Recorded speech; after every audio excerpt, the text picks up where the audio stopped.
Hey there! Welcome back to our discussion of One Punch Man, episode 10. You guys really shouldn't be here. You don't want to hear us talk. It's terrible. Go find somebody else. I'm sure they're better. Hey, everybody has to start somewhere. Yeah, and they don't want to start here. It's terrible. We're bad. Just go away.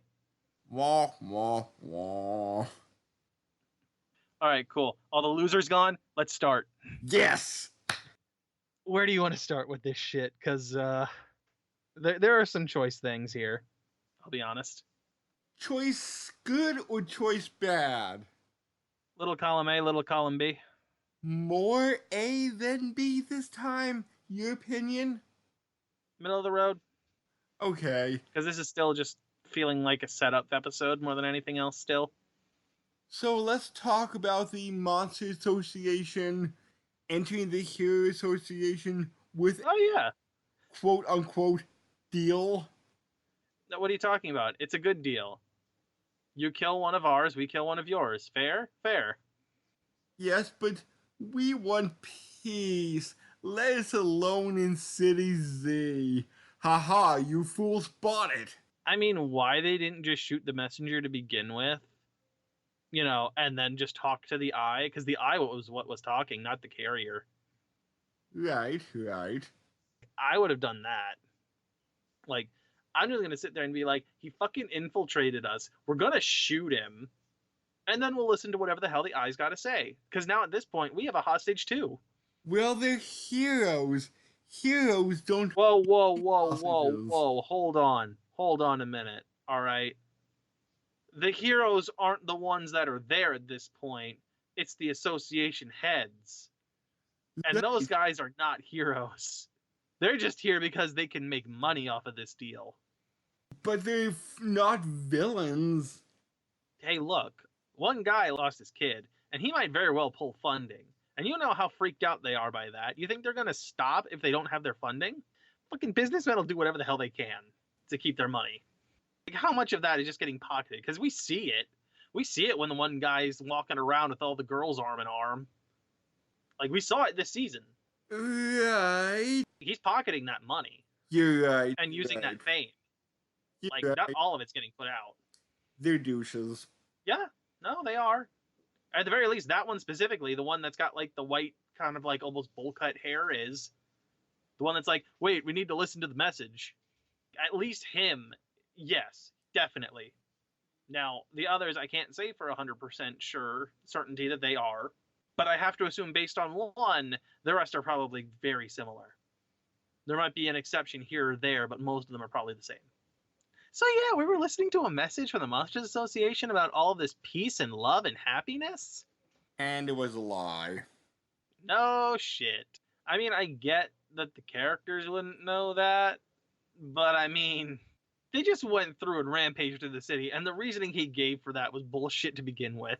Yes. We thought if we showed you our power, you'd realize that an alliance would be... You could do that without destroying and killing people. And that king monster, Oh, Orochi? He finally has a voice. He seems menacing. I question his intelligence, honestly. Because he has the other guy, Gyoro, being his spokesman. Like, he doesn't do any of the talking himself until he's like, the fuck is this guy doing here? So maybe Gyoro is the mind and Orochi is the muscle. That could very well be the possibility. Maybe now Gyoro is the true head of the Monster Association. Again, that could very well be the case. Like, clearly he seems to be the brains, and Orochi seems to be the brawn / figurehead for all of this. And how BDSM woman almost got eaten too. She's like, no, I actually won. There's not a scratch on me. No, she didn't claim she won. She just claimed she didn't lose. Because, she wasn't injured. So she's like, I didn't lose. See, I'm not even that injured, if anything at all. So, unlike that guy who you just ate that I can't remember the name of. I believe it was Roach Awakened or Awakened Roach, one of the two. Yes. But yeah, no, he just ate him. And the guy got away with just losing his legs, really. I mean, even he didn't really lose, technically. It was a strategic retreat. But the Monsters Association does not like losers. You know, it's funny too, because the translation calls it losers. The manga calls them defeated, which I think is a Oh, much better way to phrase it. Now, granted, like obviously most of the time I'm not gonna like complain about this. I personally think defeated is a better term for it because it makes more sense rather than just, oh man, that guy over there, he's a loser. Just look, God.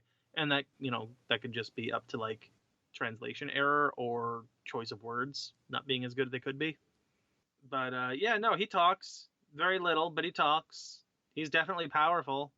Now, how long before Saitama just punches him once and it's over? but didn't Gin? I think that was the name of the big bad in season 1. Boros. Boros.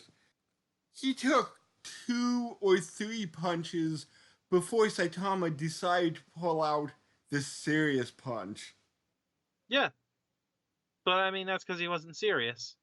So, do you think Rachi will take 2 or 3 normal punches before Saitama pulls out this serious style?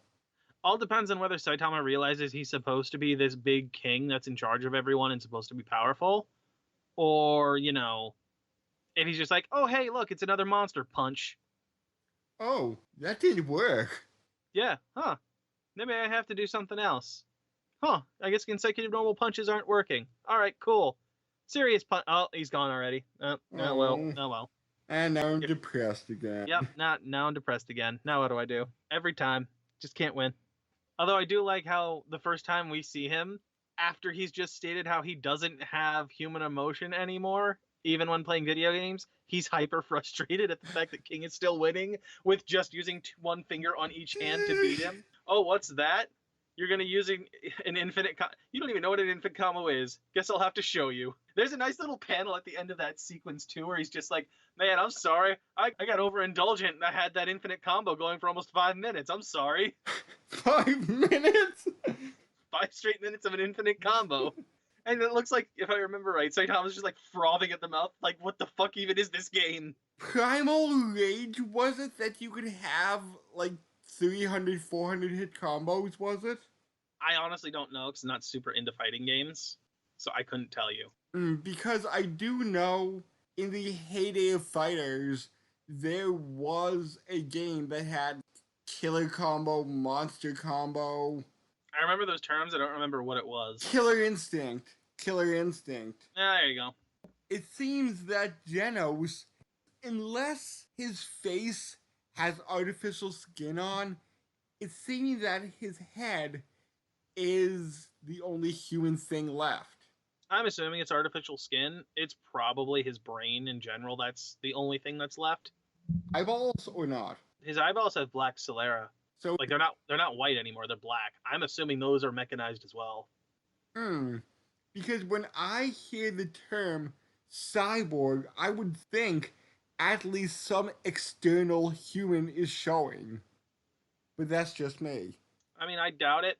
At least in Genos' case, I would say that like maybe some of his organs are still human, probably his brain, but that'd be about it. Because it seems like every time he gets demolished, it's literally most of his body.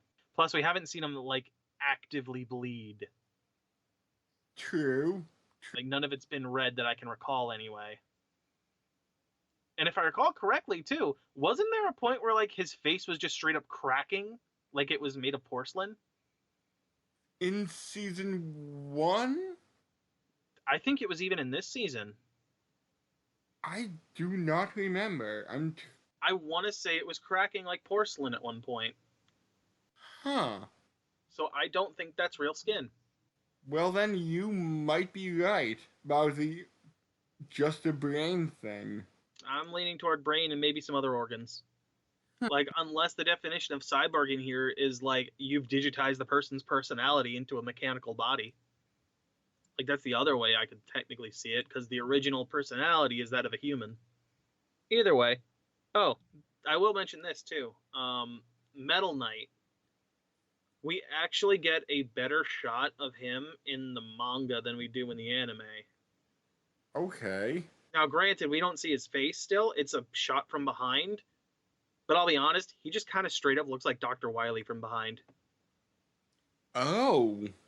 Kind of like I'm feeling like this, and maybe this is just like my own thought process going nutty, but like I feel like Metal Knight is the Dr. Wily, while Genos's guy, his doctor dude, is Dr. Light.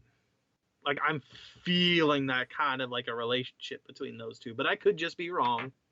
So Metal Knight is Proto Man? I mean, Metal Knight, the doctor, the one who's always on the comms controlling the robots, is Wily. Like he looks like Wily. I'm guessing he's Wily. I'm guessing he's gonna be a Wily lookalike. Oh. The actual robots are not in any way personalized. They're just robots, as far as I can tell. Anyway, they're just remote controlled robots. And it seems that Child Emperor is pretty upset about not. Crap. I just lost the thought. Did you even have it to begin with? Yes. I don't know. If you've lost it, you can't prove it. Touche, good sir, touche. No, he's upset because Metal Knight's not going along with everyone else, and he's all like, "Hey, I'm giving you the final solution here that'll work. Wipe out the goddamn monsters." You know, he's pulling the Kiritsugu, where it's like, you know, sacrificing a few to save the many.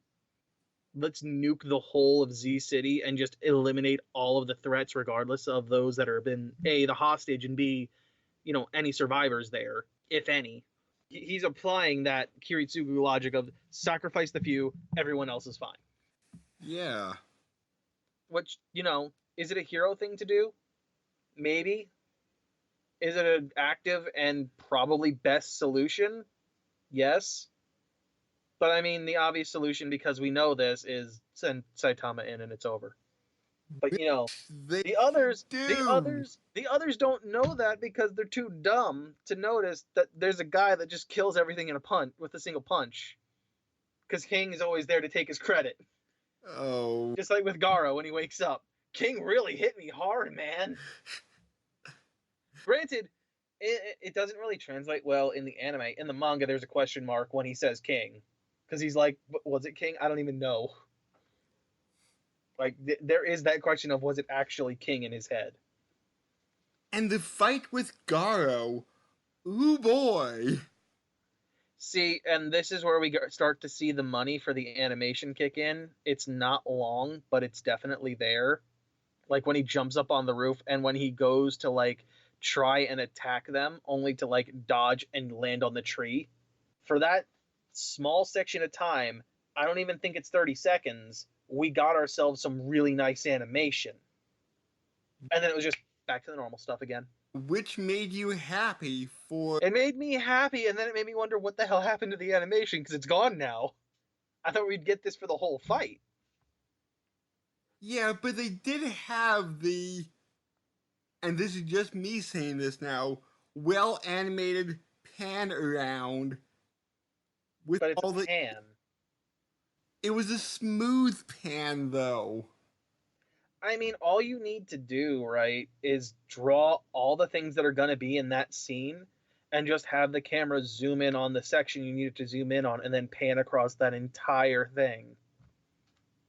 Well, it did the circle pan around Garo. Again, that doesn't really change anything. Like, Garo stays where he's at, the background pans behind him, right? Like, yes, you have to, like, animate Garo's 3D version, but it's not that hard. I shouldn't say it's not that hard. What I should say is it's not that expensive to do compared to like some of the other shots we can get that are super stylized and look cool as they're animated. I guess I'm giving a little bit more credit than I should. I mean, now granted, I'm not going to say I'm an expert in animation, but I feel like just because I know how it works, I have a better idea of what's going to be more expensive versus what's not compared to others. Who are either A, inexperienced, or B, haven't had the same kind of like knowledge driven into their head that I have. Okay.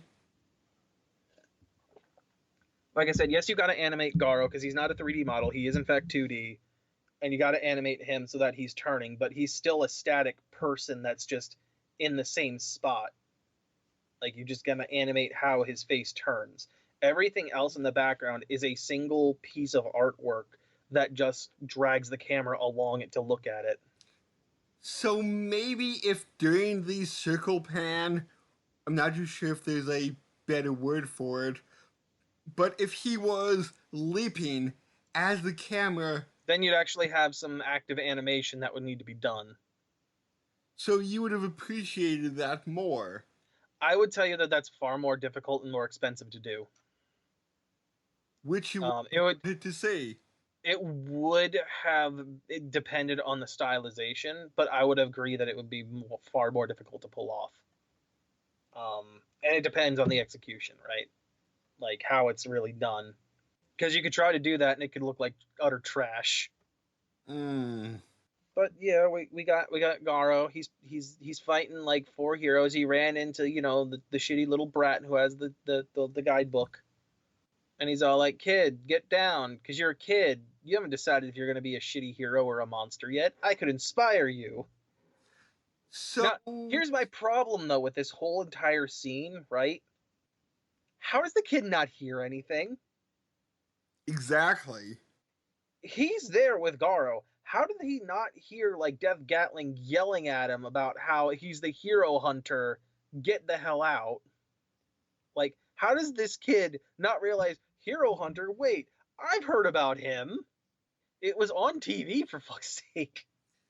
So is Garo at all heroic in the sense that he doesn't want to get the kid involved?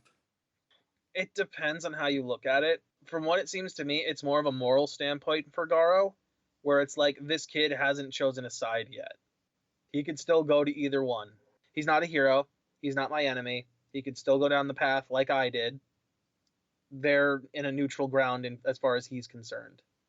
It'd be the same with civilians, too. I don't think he'd attack civilians willy-nilly for no reason. He's only after the heroes. So he's not a full-on monster He's yet. I would say he's not a monster. Hell, I almost wouldn't even call him a villain. He's more an anti-hero, I'd say. Just because, like, he's not for just chaos and destruction the way all the other monsters are. Oh yeah, and did he shove aside a monster at one point? I mean, I think so at one point, yeah, because he just got in his way or something. Or he irritated him, one of the two. I do remember him, like, punching a monster or something just because it was bothering him. Yeah, it was when they first gave him that, they were trying to offer him up to the Monsters Association. He punched, like, the one gook dude, or whatever, the slime thing. Yes. And then, the rooster dude gave him the goddamn invitation. And he's like, no thanks. So yes, he did, and it was more because the thing was annoying him. It gave him a reason. So do you think by the time equivalent of season 3 rolls around, and I'm not too sure how far along you are reading the manga, but will eventually he become a monster, or do you think he has no ambition to become a monster? I think I said this in the last one. We're well past where I read, and right now I'm only keeping pace with the episodes. I'm not going any farther than I watch the episode and I'll go as far in the manga as the episode goes. Okay. Like I'm not pushing past that at this point. I might once season 2 ends, I might push up to where it's current, but that's gonna be it. As for where I think Garu's gonna go, I don't think he's gonna become a monster. Like I don't think he's gonna go that full on route. He's gonna be something different. He doesn't have the same drive that the other monsters have. Like he's his own breed of something, and I'm leaning toward anti-hero more than anything else. Because like I said, he's got his own morals, he's got his own ethics, and while he's kind of a piece of shit towards the heroes, that's just the way he is. That's his personality, and that's his MO. He's not after innocence. He's after heroes as a thing. And does he fight to kill heroes? Here's the other interesting bit too, because I did read slightly ahead this time, just because I'm like, I'm like halfway through this thing and the chapter's almost done anyway. So I did go a little bit ahead. So this Depending on how much they decide to put into it, this may or may not be in the next episode, or it might be trimmed down a bit.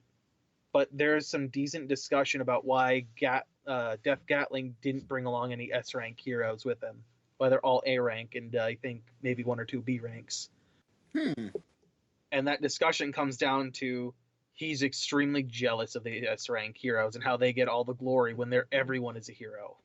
When everyone in the association is a hero and should deserve the same, shit that the S ranks get. Which I'll be honest, he's not completely wrong. However, he's kind of saying fuck the system at the same time. And it kind of also paints him in a way where he's like really vain about it.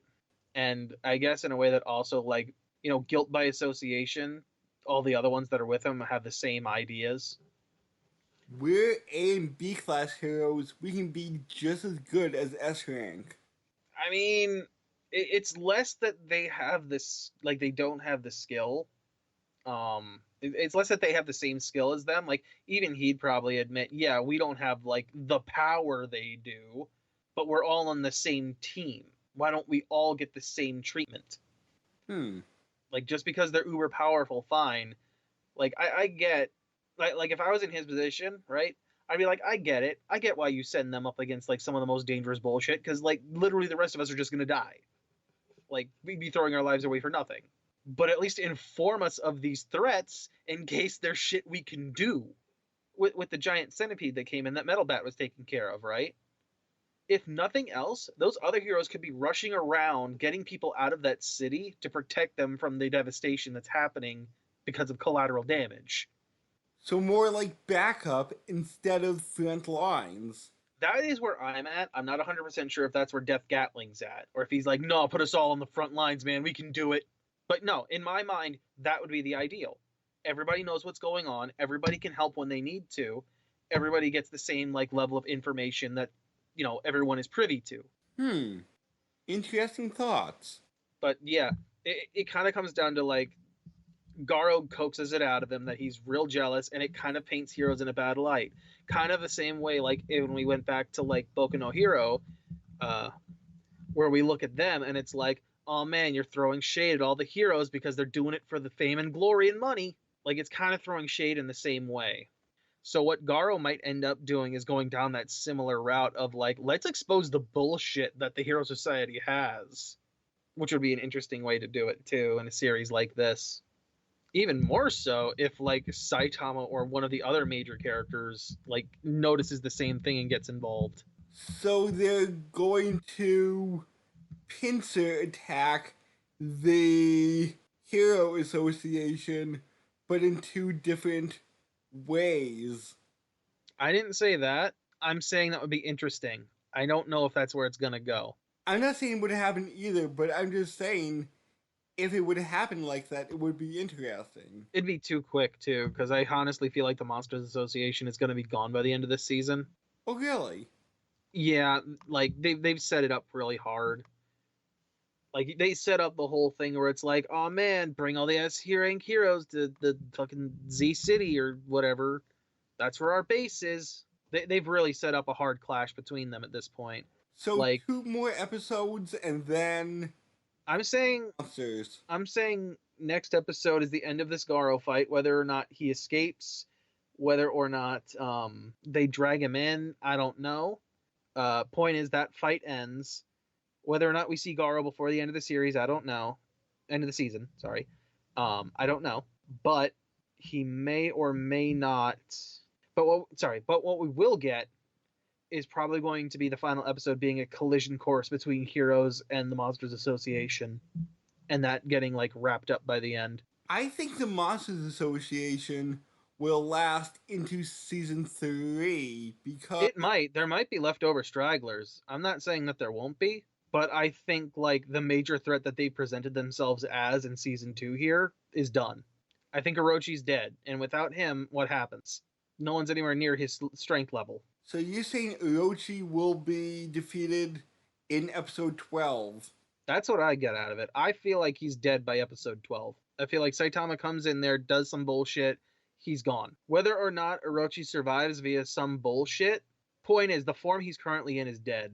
If he survives by like, oh man, I've spit out like an evil King Piccolo egg shit where my spawn is gonna come back and kill you, sure, maybe that happens. But, you know, Orochi in his current version of himself is dead.